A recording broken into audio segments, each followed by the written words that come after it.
everyone. I'm Christina with Burnley and Trowbridge, and thank you for joining us for part 4 in our 4-part shirt sew along. So, this is the final installment in our sew along journey to make an 18th century shirt.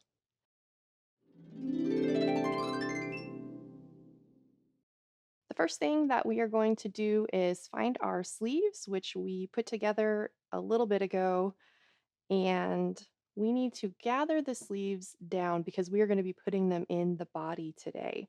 Grab a tape or a tape measure, string, anything that you can use to take a physical distance measure. And we're actually just going to determine how low your sleeve is set on your shirt. So take a tape, place it over your shoulder, make sure you can grab the back. Find the shoulder point, your little shoulder bone there, hold the tape, grab your back section, and then slowly adjust the tape so that the lowest part of the tape is resting just at the bottom of your armpit. This will be probably a little higher than some of the arm size in regular shirts fit with a modern shirt, but you want to find that point just at the bottom and then mark that distance on your tape.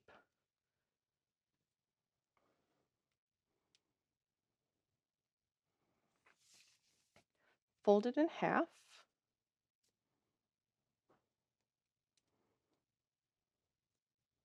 I'm just going to pin mine together so that I don't lose that.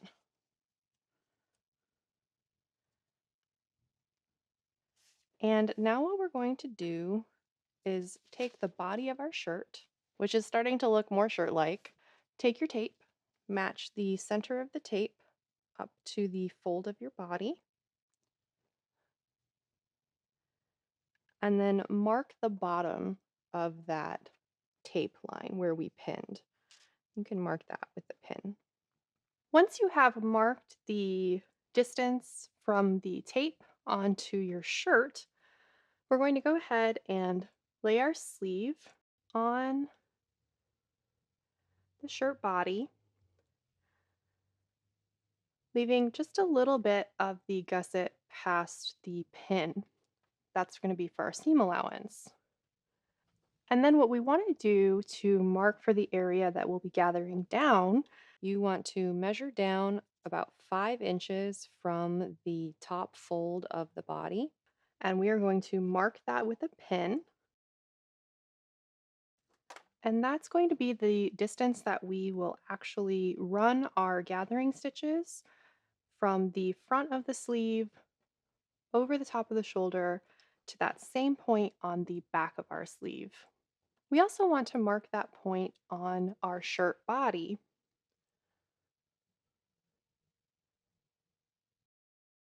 because that will mark for us the length that we will be gathering down to when we gather the sleeve down to the body. So now go ahead and run your gathering stitches, double threads just like we did for the wristband and the neckband, and then when we come back, we'll gather this down.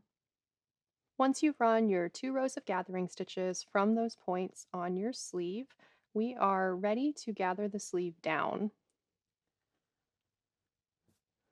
We do want to make sure that we have a pin marking the front point on our body, but also the back point. So let's add a pin there as well.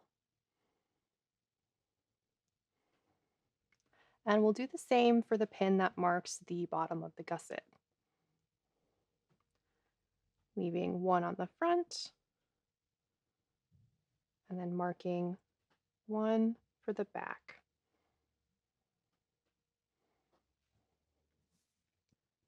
Before we can set the sleeve though, we need to actually gather the sleeve down using those gathering stitches that we put in. So, just like we did with our wristband and our neckband, we can begin to gather, drawing up those threads, sliding the fabric along.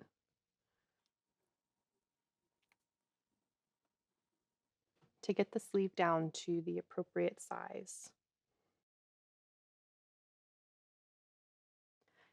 Keep in mind that the smaller your gathering stitches run, the smaller those little peaks are going to be between your stitches. So if you feel like you're getting really large folds in your gathering, you might need to make your gathering stitches just a little smaller if you want those really neat, tidy looking gathers that we see in original garments.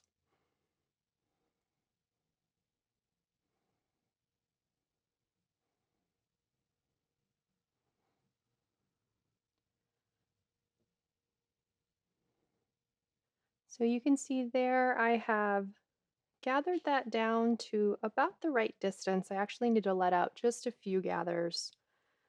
I gathered it down a little bit too much.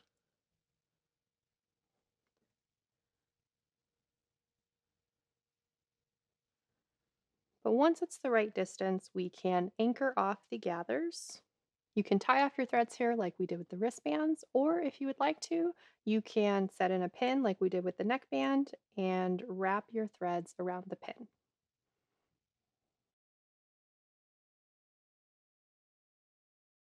Once your gathering threads are anchored, let's go ahead and adjust the fullness on the sleeve so that it mirrors itself on the front and the back, really keeping the fullest part at the top of the shoulder. So you might find that you have extra parts of your gathering that aren't going to get gathered a whole lot, and that's okay, so long as you keep the flat parts even on the front and the back. So once our gathers are fairly even, nice and consistent, we are ready to set the sleeve.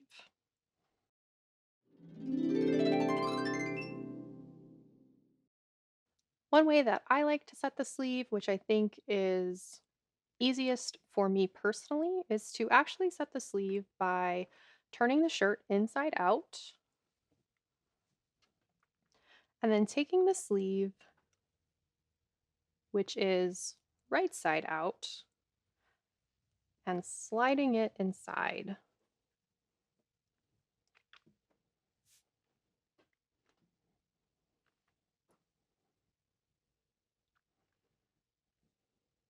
And then I like to take the center of my sleeve by matching up the gusset seams, finding the center fold at the top of the sleeve, and matching that up to the center of the shoulder reinforcement and pinning that in place. Next, we will work our way around the rest of the sleeve, securing the sleeve to the shirt body.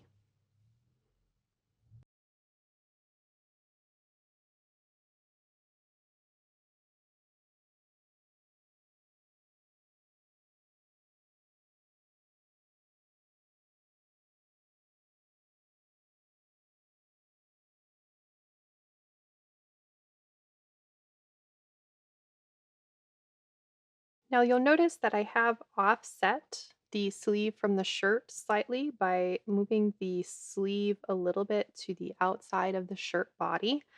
And what we're going to do is where our gathers start, we're going to secure that with a pin because we are not going to backstitch this segment. We're going to leave that and we will handle that in just a moment because this is where our reinforcement will go. But you can see when I get to that point, just like we did with our gussets setting into our sleeve, we're going to leave a little bit for seam allowance loose at the end when we stitch that. So we'll pin it that way. And we'll just continue pinning the whole way around, leaving the sleeve a little bit extended from the shirt body.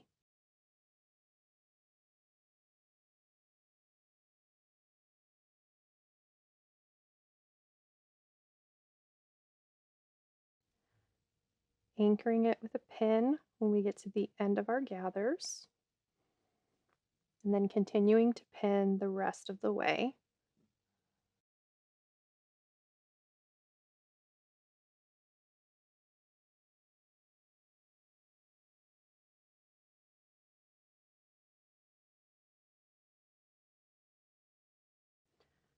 All the way down to that point.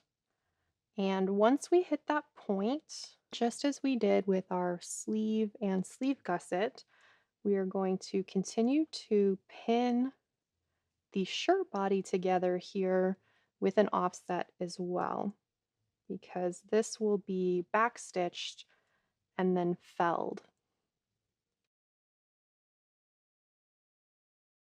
And so we want to pin almost the whole way down the body of our shirt, but not quite, because we do want to leave the bottom 8 to 10 inches loose to be hemmed, and that will help the shirt tuck between the legs. So we'll go ahead and mark the end of our seam there. So from this point down, just like we did on the shirt sleeve where we graded that in to the section that was going to be felled, so we folded it very carefully at that point, we will turn this twice on both sides and hem the shirt slit first.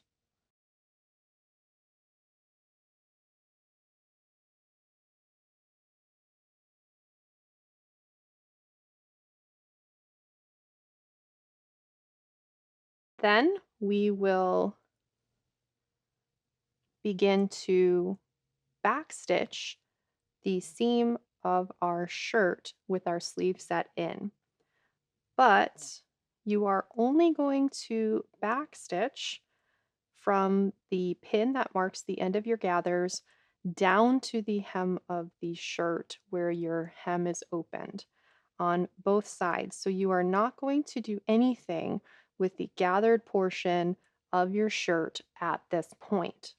So you'll backstitch from the end of the gathers on both the front and back of the shirt all the way down to the hem slit opening.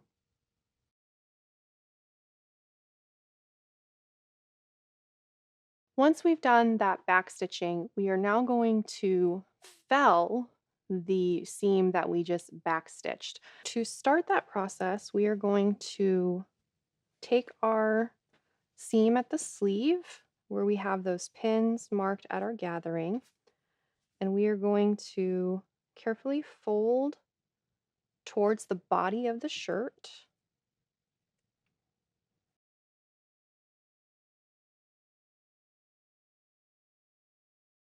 And again, don't worry about the gathered area just yet because we are going to deal with that once we get to the reinforcements that go on the arm side. And you might need to slide your hand into the shirt to get in there behind, make sure everything is laying nice and flat as you're pinning.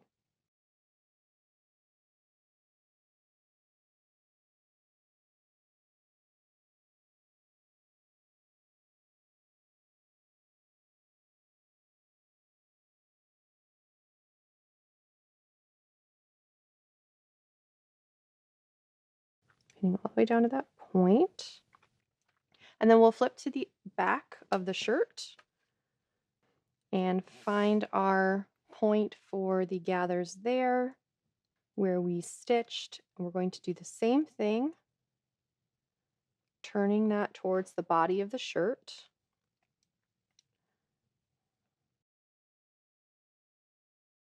And this part can be a little finicky, so just massage those folds under, keep everything nice and flat, and do the best you can to keep it nice and even. There are plenty of originals where this turn is not necessarily perfect, but you do want to make it as neat as possible. And when you get to the point here, go ahead and start your turn underneath on the body of the shirt first and secure that down.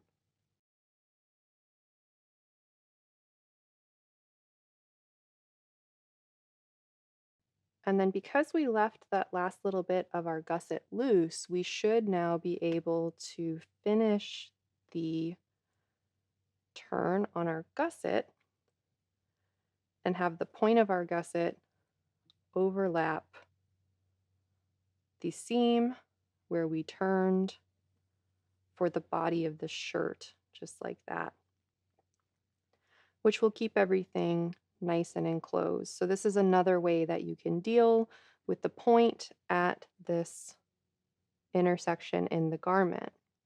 And now that that is all pinned down, we can simply fell those seams on both sides, and then we will be ready to deal with our shoulder gathers.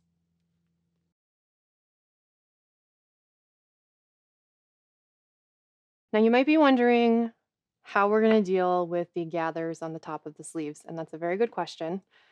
And the answer is initially from the outside. So we are going to go ahead and turn our shirt right side out. We've been working on it inside out as we've been doing that hemming and felling. And we can take those pins out that were just holding our gathers down from the inside for us.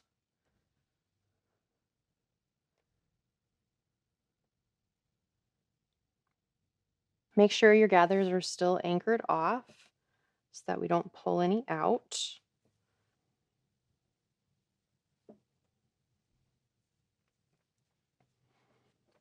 And so once we have kind of detached our gathered section again, we are going to continue. You can see that fold here where we have felled from the inside and it wants to fold that fabric over. Continue that fold, finger pressing the whole way around the top portion of the shirt shoulder area. And you could baste this here if you wanted as well, just to keep things in place while we're working. Once that fold is pressed down, we're going to slide our shirt in to meet at the center.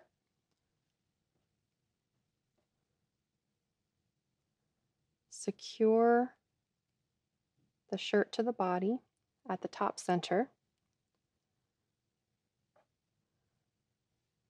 And then just like we did on our wristband and neckband, we are going to align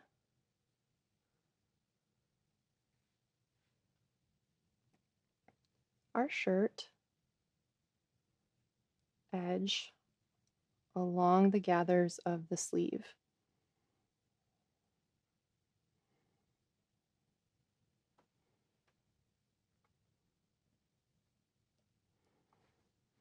And you might reach in through the neck hole at this point to help secure that area with pins. And we'll secure that on both the front and the back. And this is the time when we want to also make sure that our gathers are nice and evenly spaced. So you can massage those gathers at this point a little bit as well. Smooth out the area at the top of the shoulder.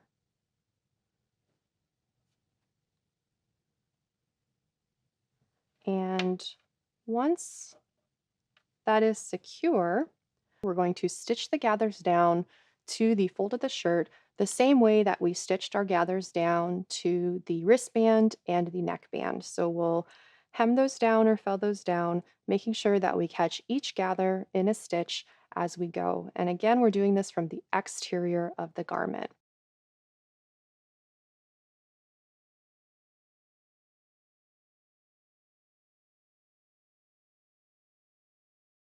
And once we've got that done, we'll come back to put in our armscye reinforcement.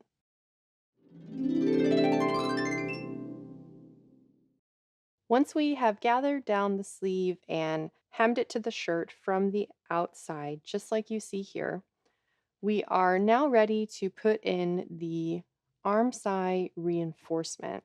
Grab your arm side reinforcement and let's take a minute to finger press back anywhere from a half to a quarter of an inch.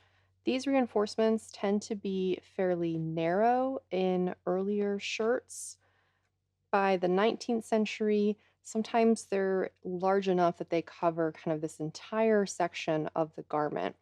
So for an 18th century shirt, we are going to go with a fairly narrow reinforcement here. If we were making a later style, we could make this longer and wider if we wanted to. And again, remember we gave fairly generous seam allowances on these pieces. So you should have plenty to work with to fold under. And then we're also going to fold in the ends and give those a finger press as well. Once we've got that folded and finger pressed, we want to fold it in half. We're going to find the center point, and this is where we need our shirt back. Turn the shirt inside out again. So now what we should be seeing is the interior felled seam and then that raw edge where our gathers are. We are going to match up the center point of our reinforcement for the arm side with the shoulder reinforcement, matching centers. Before we pin this on though, we want to slide it over so that it will cover the raw edges of our gathers, just like you see there. And then we can pin that in place.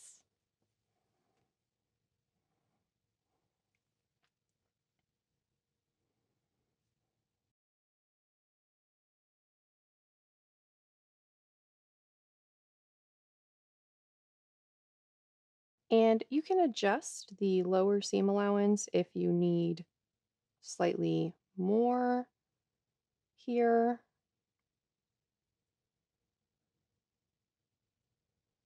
To cover your raw edges.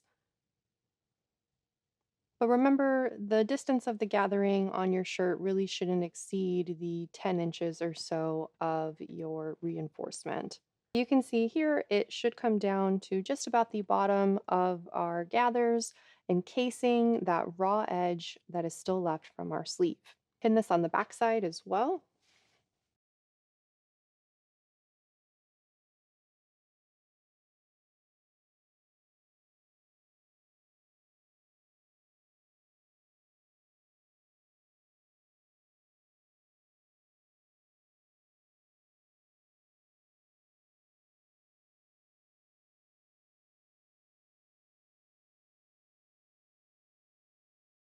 Once this is secured to your shirt, we are going to stitch this down by hemming the entire perimeter of the piece. On the body side of the shirt here, that will just look like a regular hem or fell stitch, and it will show through on the outside. You'll see tiny little stitches along the edge of that. So try to make sure that you're picking up very small bits. You'll hem around that piece, but on the sleeve side where those gathers are, it's going to be exactly like what we did on the outside of the sleeve and also with our wristbands and neckbands where we're hemming or whipping that down, catching each gather in a stitch as we go. And that will secure this piece in place. It will secure all of our sleeve gathers and it will finish off all of the interior edges in this area of the garment. I personally like to start with the gathered portion of this piece first, just to make sure that it gets all of that and is anchored down. So we'll start there for this video.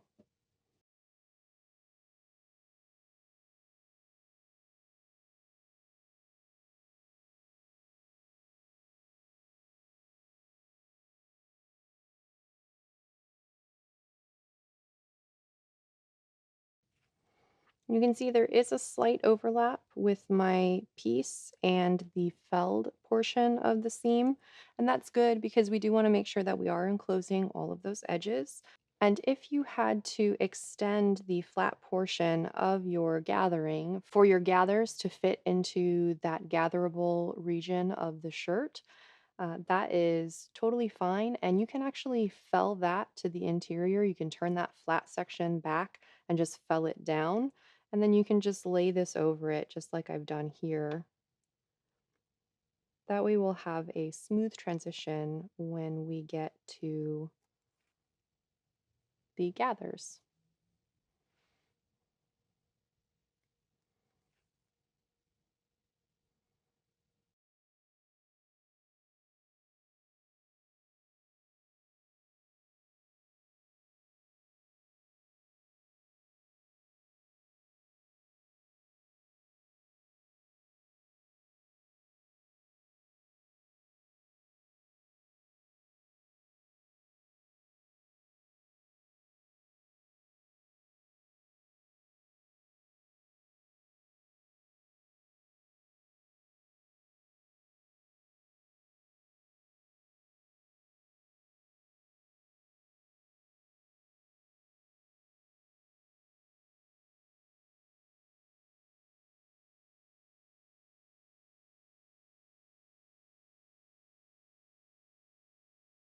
Now continue stitching the whole way around this piece. Do be a little bit careful once your gathered edge is attached down to make sure that your reinforcement is resting nice and flat on the body of your shirt. You want to make sure that you don't accidentally get a wrinkle underneath it. That will kind of wrinkle on the exteriors when you're stitching this down. So you do want to just smooth everything out once your gather edge is secure and make sure that everything is going to rest nicely before you secure the body edges of this piece.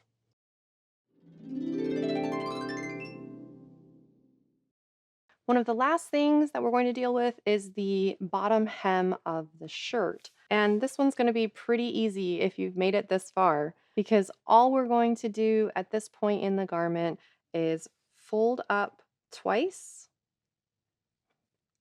the bottom edge.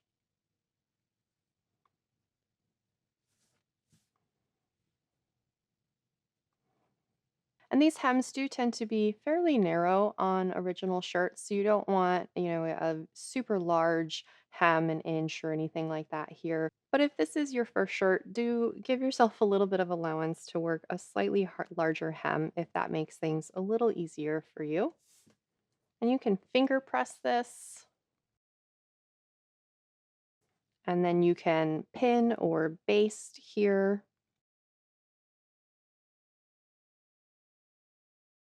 And then once you have pinned the bottom hem, you can just hem that whole length on the front and the back.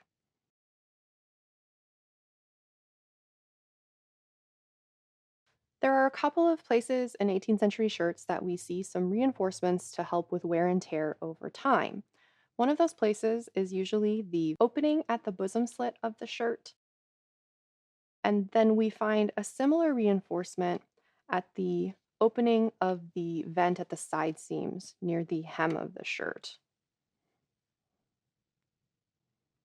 And we're going to use the same type of reinforcement on these two openings today. Sometimes a gusset is put in on the side seam vent. Sometimes a shaped fabric reinforcement is used on the bosom slit. But we're going to keep it pretty simple this time around. And we're going to use just a bar tack that has been covered in a buttonhole stitch. So to complete this step, we will come up just a slight bit from the bottom of the opening and run our needle just through the top edges of the hemmed area. And we're going to take a couple of stitches in place, but we're not going to pull those stitches tight. We're going to actually let them stretch out a little bit. just like you see there. And you might have to fiddle with this part to get the tension exactly where you want it, because we don't want to pull too tight, but we also don't want it to be so loose that it allows the fabric to tear. This is kind of our stopgap measure so that if the bosom slit gets pulled, that bar tack will help hold things together so that it doesn't slit the shirt down the center. Now, once you have those few stitches in place, we're going to go ahead and work a buttonhole stitch across this bar tack. And feel free to watch our buttonhole stitch tutorial if you've not done a buttonhole stitch before.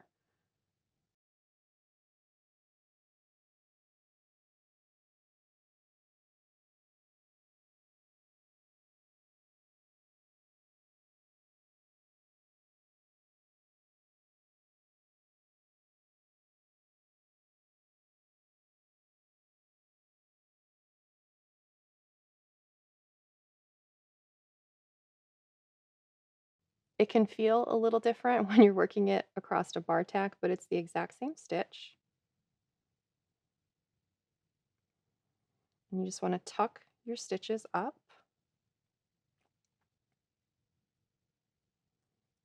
against one another as you work them across the bar tack.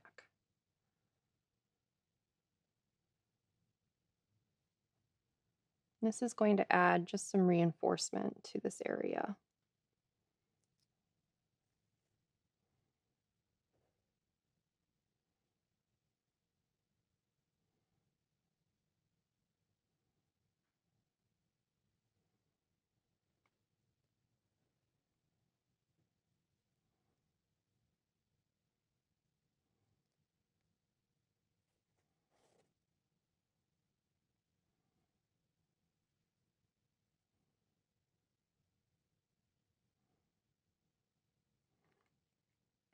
And you don't want to overstitch here, but you also want to make sure that you do buttonhole that entire length. So you can see there.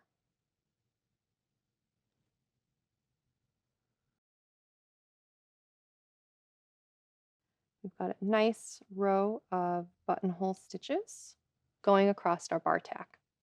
We can anchor off on the inside of the shirt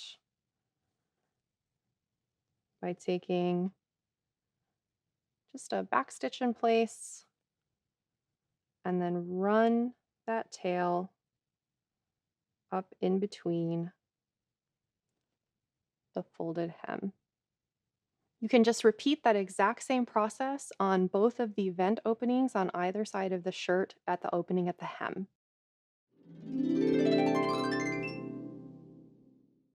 So at this point, you should have something that looks almost like a completed shirt. The last thing to do for this project is actually to put in our buttonholes for the neckband and our wristbands. And these can technically be done when the shirt is in pieces if you are careful and know where things are going. But if this is your first shirt, we know that buttonholes might be a little bit of a scary prospect. And so we wanted to save them for last after you had done all of the other sewing and gotten your hands a little more acclimated to handwork. We do have two buttonhole tutorials. One is for an open worked buttonhole and one is for a closed, but both demonstrate the buttonhole stitch. The links are in the description below because there is nothing like practice to train your hands to do some buttonholes. So at this point, it would be a good idea if you haven't done buttonholes in a while or have never done them at all to take some scrap fabric of your shirt, fold it in half, just like you will be working through those two layers on your neckband and wristband, and cut a couple of practice buttonholes to stitch up. Do this a couple of times until you're happy enough with your stitching to put it on your shirt. And in terms of where the buttonholes should go, we recommend using sleeve buttons for your shirts, although a string could be used just as easily. So you will want to make one buttonhole on either side of your wristband. We demonstrate this in our open worked buttonhole tutorial. You want to put them fairly close to the edge. If you are not using sleeve buttons, you can still use a traditional button and buttonhole setup on this project. You just want to make sure that you put your button on very close to the edge and you cut your buttonhole fairly close to the edge so that you're not overlapping your wristband a whole lot. We really want to just see a little bit of overlap on those ends. In the same way that if you are using a button and buttonhole setup on your wristbands, you want to put the button or buttons, you can see 1 to 2 buttons being used on the lower part of the neckband in the 18th century. There is variation here, so use what you need to get the look that you want for the time period you're going for. But you want to put the button fairly close to the edge when you put it on, and then when you cut your buttonhole, you want to do the same thing, keeping the edge of the buttonhole about 1/4 inch or so away from the edge of your neckband so that there is just a small overlap on your neckband. You don't want a large overlap. You want it to be very near to the edges.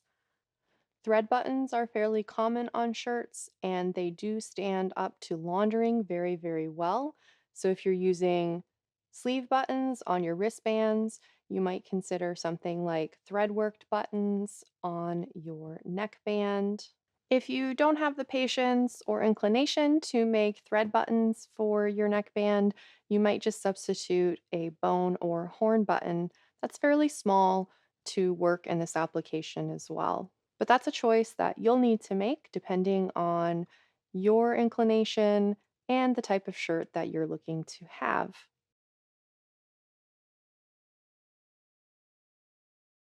So once you've decided your closures, put in your buttonholes, and attached your buttons, then you are done with your 18th century shirt. Friends, thank you so much for joining us for this 4-part shirt sew along. We hope you enjoyed your time with us today as we worked through this project together. And we can't wait to see all of the phenomenal shirts that you've made. So if you liked this video, don't forget to comment and subscribe to our YouTube channel for updates on future sew-alongs and other tutorials coming your way. Follow us on Facebook and Instagram, and don't forget to tag us with your makes using the hashtag below. Until next time, happy sewing!